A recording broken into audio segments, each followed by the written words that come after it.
आज हम इस क्लास में देखने वाले हैं वह है हमारा आउटपुट क्षमता के आधार पर जो दूसरा पहला ट्रांसफार्मर था ऑटो ट्रांसफार्मर, जो हमारा दूसरा ट्रांसफार्मर है वह है इंस्ट्रूमेंट ट्रांसफार्मर। जो हमारे इंस्ट्रूमेंट प्रकार के ट्रांसफार्मर होते हैं इनको उच्च वोल्टेज एवं उच्च करंट को मापने के लिए बनाया जाता है या उपयोग किया जाता है। इसमें जनरली हम दो प्रकार के ट्रांसफार्मर का उपयोग करते हैं। जो हमारा पहला ट्रांसफार्मर होता है उसको बोला जाता है करंट ट्रांसफार्मर, जिसको हम शॉर्ट में सीटी के नाम से जानते हैं। और यह जो हमारे ग्रिड सब स्टेशन होते हैं या जो 33/11 के जो सब स्टेशन होते हैं जिसको आप लोग फीडर या सब स्टेशन के नाम से जानते हो, वहां पर सीटी और पीटी दोनों प्रकार के इंस्ट्रूमेंट ट्रांसफार्मर का उपयोग किया जाता है। तो जो हमारा पहला ट्रांसफार्मर है वह है करंट ट्रांसफार्मर। करंट ट्रांसफार्मर जिसको क्या बोला जाता है, जिसको बोला जाता है शॉर्ट में सीटी बोला जाता है। क्या बोला जाता है? सीटी बोला जाता है। यह क्या होती है समझने की हम कोशिश करते हैं। अधिक करंट को मापने के लिए हम जिस ट्रांसफार्मर का यूज करते हैं उसको बोला जाता है करंट ट्रांसफार्मर। यह एक वोल्टेज स्टेप अप प्रकार का ट्रांसफार्मर होता है। इसमें आप समझने की कोशिश करना, इसमें बोला गया है कि यह वोल्टेज अप प्रकार का ट्रांसफार्मर होता है। मतलब यह क्या करेगा, वोल्टेज को बढ़ाएगा जिससे हमारा करंट क्या हो जाएगा, कम हो जाएगा। और जब हमारा करंट कम हो जाएगा तो उस कंडीशन में हम क्या करेंगे, उसको माप पाएंगे। इसका जो निर्माण है वो इस प्रकार से किया जाता है कि जो इसका निर्माण इस प्रकार से किया जाता है कि जो इसकी प्राइमरी वाइंडिंग होती है उसमें मोटे तार के एक या दो लपेट रखे जाते हैं और जो इसकी सेकेंडरी वाइंडिंग होती है उसमें पतले तार के बहुत सारे टर्न रखे जाते हैं, जिससे हम इसमें एक अनुपातिक स्केल का उपयोग कर अमीटर की सहायता से जो आने वाले करंट की मात्रा होती है उसको क्या कर लेते हैं, मेजर कर लेते हैं या माप लेते हैं। इसमें जो हम आनुपातिक स्केल अपनाते हैं वह रेशियो के रूप में क्या करता है, करंट को मापता है। जैसे कि हम आपको एग्जांपल पर यहाँ बताते हैं। जैसे कि हमने मान लिया यहाँ पर आया 100 एम्पियर करंट, ठीक, इसको हमने क्या मान लिया 100 को यहाँ मान लिया हमने 1 एम्पियर करंट। हमारा यदि जो अमीटर है वह 1 एम्पियर करंट शो कर रहा है तो हमें मान के चलेंगे कि कितने एम्पियर करंट आ रहा है, 100 एम्पियर करंट आ रहा है। ठीक है, एक एम्पियर वाली भी होती है, एक 5 एम्पियर, इस प्रकार से इसमें रेशियो सेट किए जाते हैं। ठीक, इस प्रकार से इसमें रेशियो सेट किए जाते हैं। यदि 200 एम्पियर आएगा तो यहाँ 5 ले लेते हैं।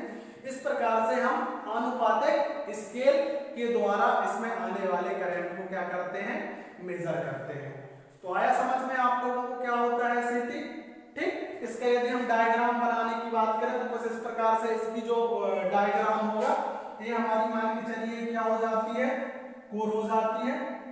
ठीक, और जो इसकी प्राइमरी वाइंडिंग होती है उसमें हमने बताया है कि कितने टर्न रहेंगे, मात्र 1 या 2 टर्न रहेंगे। ठीक, 1 या 2 टर्न हो गए। और जो हमारी सेकेंडरी वाइंडिंग है उसमें क्या रहेंगे, टर्न की संख्या क्या रहेगी, बहुत अधिक रहेगी। ठीक, और इसमें हम अमीटर को श्रेणी क्रम में संयोजित करके क्या करेंगे, करंट को मेजर कर सकते हैं। इसका डायग्राम आपको जो है सीटी में वो आपको देखने को। अभी आप लोगों ने करंट ट्रांसफार्मर देखा जिसको हम धारा ट्रांसफार्मर बोलते हैं। अब जो हमारा अगला ट्रांसफार्मर है वह है पोटेंशियल ट्रांसफार्मर। ठीक, अब समझने की कोशिश करना है कि क्या होता है पोटेंशियल ट्रांसफार्मर। उच्च वोल्टता को मापने के लिए हम पोटेंशियल ट्रांसफार्मर का यूज सब स्टेशन या ग्रिड स्टेशन में करते हैं।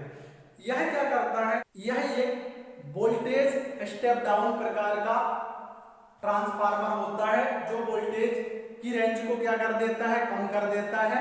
और हम वोल्टमीटर की सहायता से वोल्टेज को क्या कर लेते हैं, माप लेते हैं।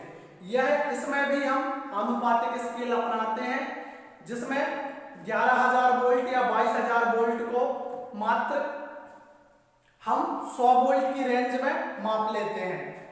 आनुपातिक स्केल में जैसे कि वहां 11,000 वोल्ट आ रहा है तो उसको हम 100 वोल्ट या 10 वोल्ट के बराबर मान के आनुपातिक स्केल में हम क्या करते हैं, इसके वोल्टेज को माप लेते हैं। इसका जो डायग्राम है वह इस प्रकार से बनता है। इसमें जो प्राइमरी वाइंडिंग होती है ये हमारी क्या हो गई, कोर हो गई, ठीक, ये हमारी कोर हो गई। यदि हम इसमें प्राइमरी वाइंडिंग लेंगे तो इसमें प्राइमरी वाइंडिंग को हमको क्या रखना पड़ेगा, अधिक रखना पड़ेगा, लपेट, ठीक। और ये हमारी क्या है, प्राइमरी वाइंडिंग, क्या है, प्राइमरी वाइंडिंग।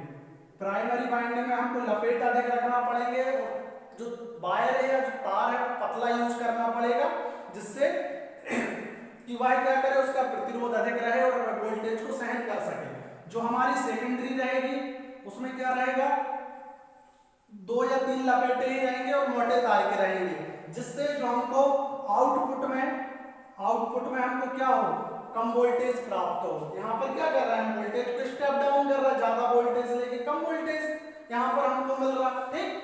तो यह क्या है, एक वोल्टेज स्टेप डाउन प्रकार का ट्रांसफार्मर होता है।